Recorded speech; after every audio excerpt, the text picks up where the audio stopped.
Law stole our baby's birth certificate to name her after himself. I'm still shaking as I write this.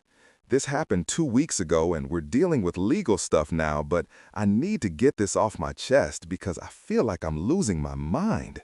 My father-in-law, Robert, literally stole our daughter's birth certificate and tried to officially register her as Roberta instead of the name we chose. I wish I was making this up. Robert is 67 years old. He's a retired police officer who still acts like he runs the entire city.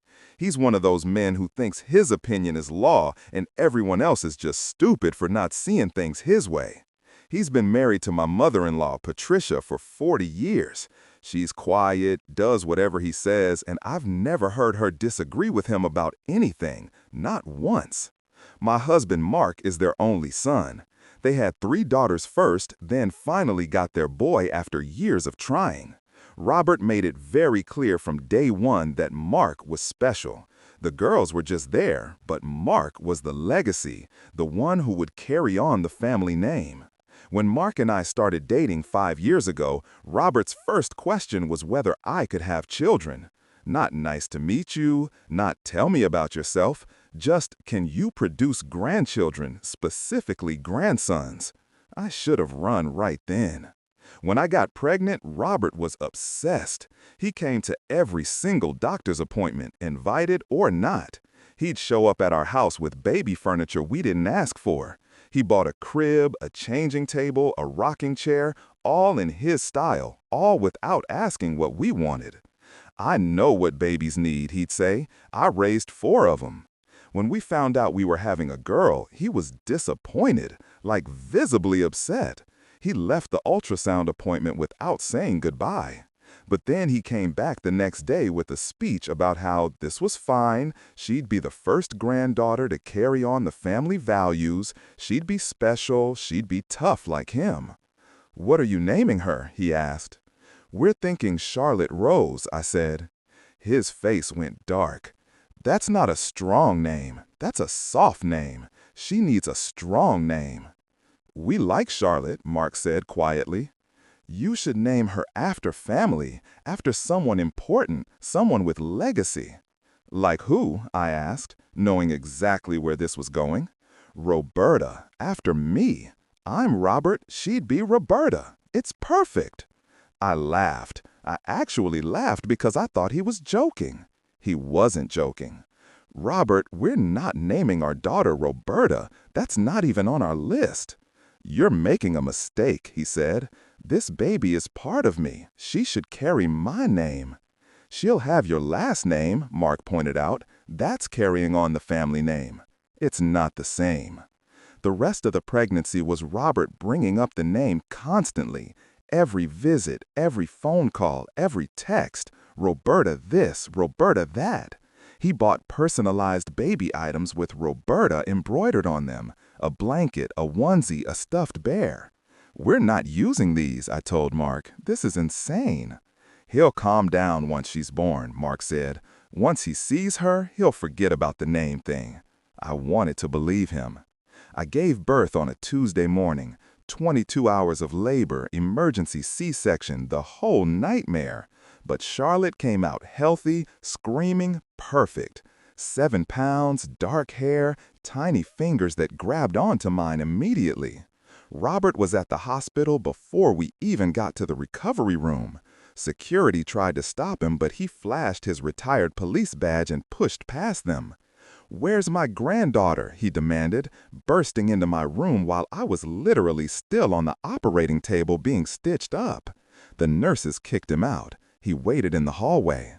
When we finally got settled in the recovery room, he came in with Patricia trailing behind him. He went straight to the baby, didn't even look at me. "Hello, Roberta," he said, taking her from the bassinet before anyone could stop him. "I'm your grandfather. You're named after me. We're going to be best friends." "Her name is Charlotte," I said, exhausted. "Charlotte Rose." "We'll see about that." I thought he meant he'd keep trying to convince us. I didn't think he meant literally. We came home 3 days later. Robert had been to our house when we were at the hospital. He'd set up the nursery completely different from how we'd arranged it. Moved furniture, changed decorations, hung pictures.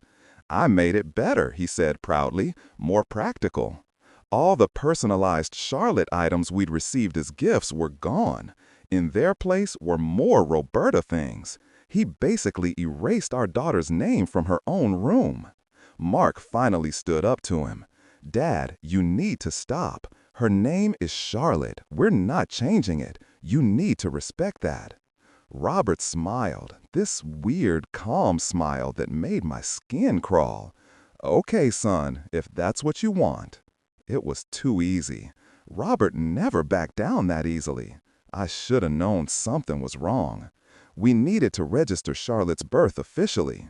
In our state, you have a certain window to file the birth certificate, or there's extra paperwork and fees. We had the hospital's paperwork all filled out with Charlotte Rose Morrison ready to take to the county clerk's office. I put the documents in a folder on our kitchen counter, planning to go the next morning. Robert came over that evening, said he wanted to see the baby, brought dinner, was being unusually nice and helpful. He offered to hold Charlotte while I ate. Mark and I were so exhausted we didn't think twice. He left after an hour, seemed normal. The next morning, the folder was gone. I tore apart the kitchen looking for it, checked everywhere, nothing. Did you move the birth certificate papers? I asked Mark. No, they were right there on the counter.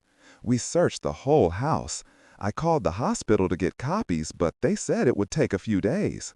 Then Mark's sister Emily called, the youngest daughter, the only one who ever questions Robert. Did Dad take something from your house? She asked. What? Why? He came over here last night bragging about how he fixed the name situation. He said Roberta was going to be official and you'd thank him later once you realized he was right. My blood went cold. He took our birth certificate paperwork. Oh my God, I thought he was just talking crazy. You need to call the clerk's office now. I called.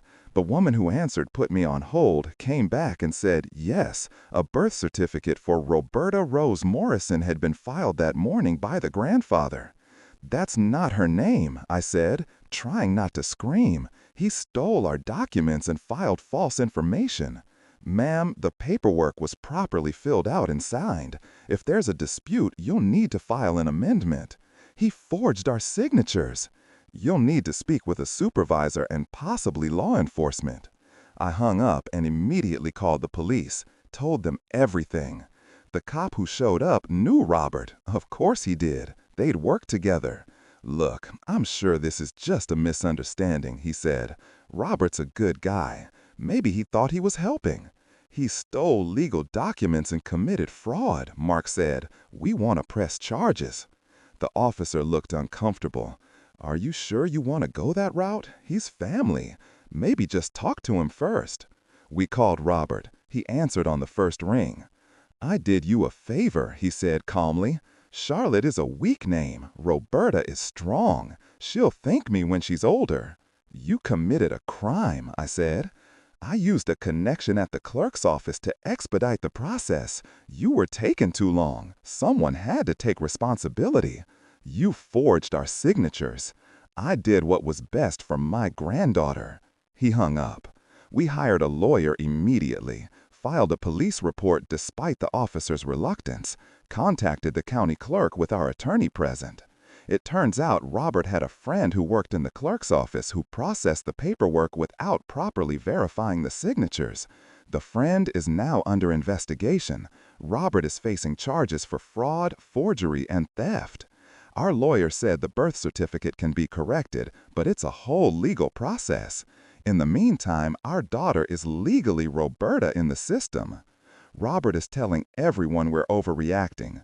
His daughters, except Emily, are on his side.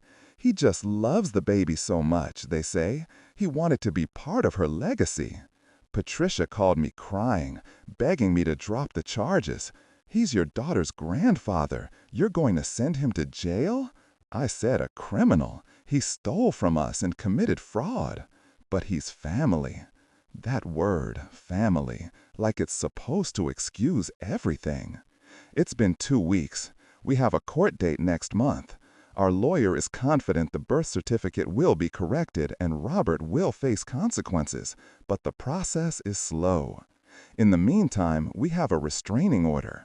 Robert can't come near us or Charlotte. He violated it once already, showed up at our house with more Roberta gifts. The police actually arrested him that time.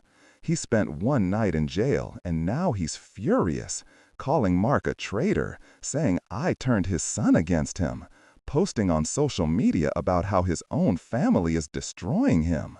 Mark's sisters are split. Emily is on our side completely.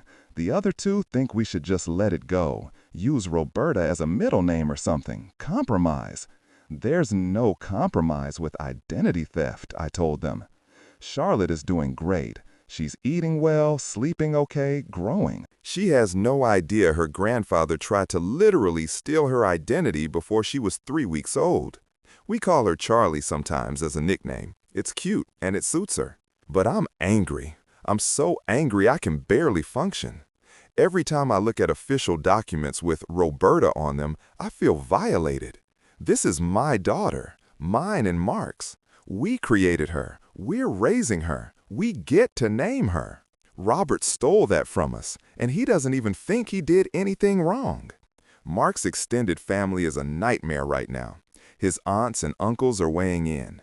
Most of them are on Robert's side because he's the patriarch, the former cop, the man who demands respect. Just give him this one thing, Mark's aunt said at a family dinner we tried to attend last week. He's old. He won't be around forever. Let him have this legacy. His legacy is my daughter's identity? I asked. No.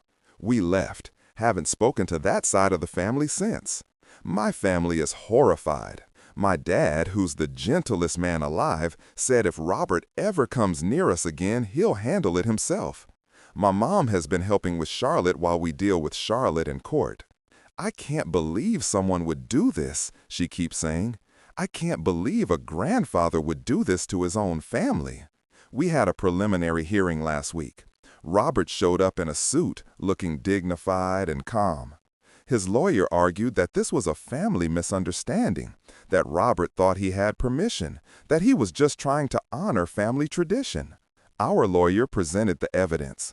Text messages where we explicitly told Robert the baby's name was Charlotte, photos of the documents he stole, testimony from Emily about his bragging.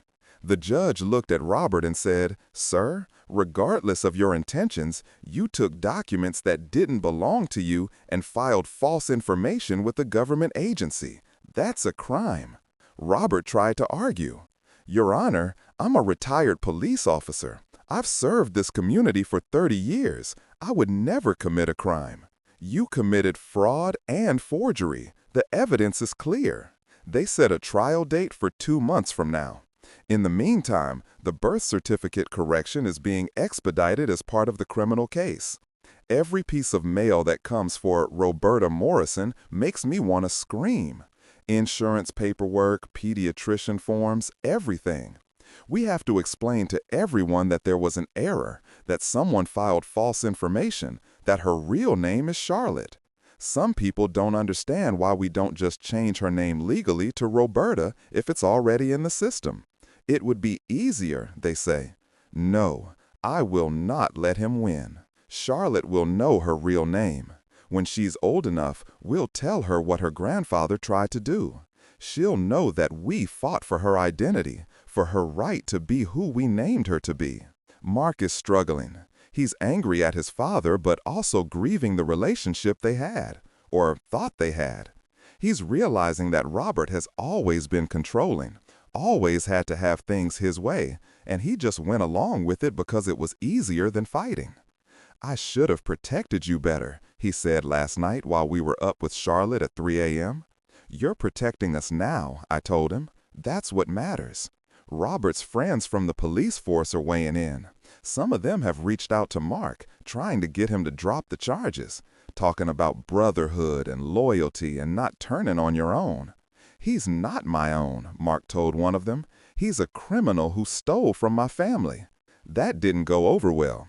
Now we're getting passive-aggressive social media posts about millennials with no respect, about how entitled young people are, about how family used to mean something. It's exhausting. But we also have support. Other young parents who've dealt with boundary-stomping grandparents, women who've had their choices overridden by controlling family members, people who understand that this isn't about a name, it's about control. He didn't do this because he loves her, he did it because he thinks he owns her, like she's property that should bear his mark. That's exactly it. I've learned that family doesn't mean tolerating abuse, that traditions don't matter if they violate your autonomy, that some people will always think their way is the only way, and they'll do anything to make it happen. I've also learned that I'm stronger than I thought, that Mark is capable of standing up to his father when it really matters, that our little family, the three of us, is worth protecting at any cost. Charlotte Rose Morrison will know her name. She'll know that her parents fought for her identity from day one. She'll know that love doesn't mean control, and family doesn't mean surrender. The trial is in 6 weeks.